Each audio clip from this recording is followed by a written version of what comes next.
ঝালমুড়ি খাচ্ছি। আমরা চলে আসছি এলাংখালী ব্রিজের উপরে। মাগুরা যাওয়ার পথে একটু আপনাদেরকে এলাংখালী ব্রিজের পুরো ভিডিও দেখাবো, আপনারা আমাদের সাথেই থাকুন। ধন্যবাদ সবাইকে।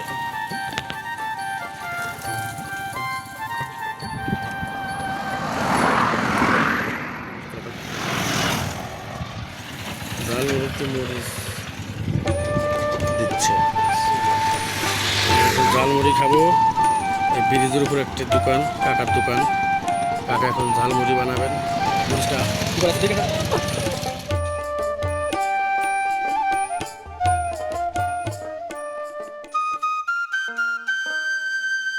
এখন আমরা ঝালমুড়ি খাবো। চলুন ঝালমুড়ি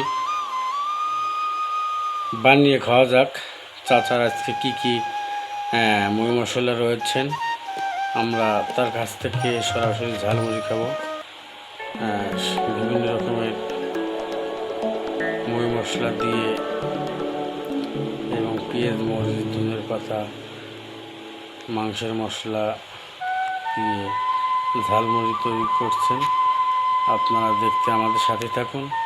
সরাসরি মোহাম্মদপুর ব্রিজের উপর আমরা ঝালমুড়ি খেতে আসছি। আর মাগুরা যাওয়ার পথে একটু রেস্ট নেওয়া হলো এখান থেকে রেস্ট নিয়ে চাচার কাছ থেকে কিছু ঝালমুড়ি খেয়ে আমরা মাগুরার দিকে উদ্দেশ্যে রওনা হব।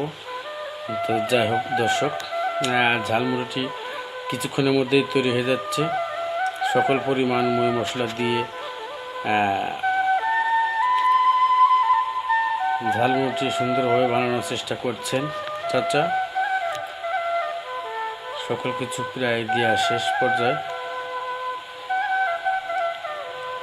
এখন লেবু দিলেন, লেবুর সাথে সালাদ এবং ডাল দিলেন। এটা হচ্ছে মাংসের মশলা এবং এটা ঝালমুড়ি সুস্বাদ করেন। এখন ঝালমুড়ি সুন্দরভাবে মাখিয়ে নিচ্ছেন। মাখিয়ে এখন চাচা আমার প্লেটে দিবেন। ঝালমুড়ি তৈরি হয়ে গেছে। দ্রুতর সাথে চাচা ঝালমুড়ি বানিয়ে আমার প্লেটে দিয়ে দিলেন। এখন আমরা ঝালমুড়ি খাবো। দর্শকবৃন্দু, আপনারা আমাদের সাথে থাকুন। এখন ঝালমুড়ি খাবো। ঝালমুড়ি খাচ্ছি এবং নদী দেখছি, খুব সুন্দর মুহূর্ত। দর্শকবৃন্দু, আপনারা এখানে আসতে পারেন। খুবই সুন্দর একটি জায়গা, এলাংখালী ব্রিজ, মোহাম্মদপুর, মাগুরা।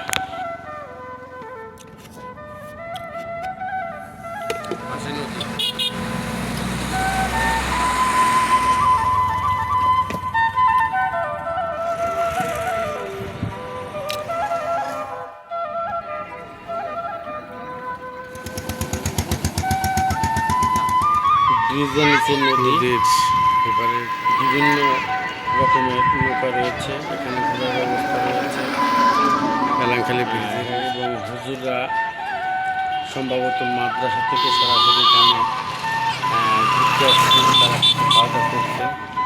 আমরা লিটন ভাইয়ের সুস্বাদু চটপটি থেকে এখন বিদায় নেব, এখন বাড়ি যাওয়ার উদ্দেশ্যে। আপনারা সবাই আমাদের পুরো ভিডিও দেখার জন্য সবাইকে ধন্যবাদ। ভালো থাকবেন, সুস্থ থাকবেন।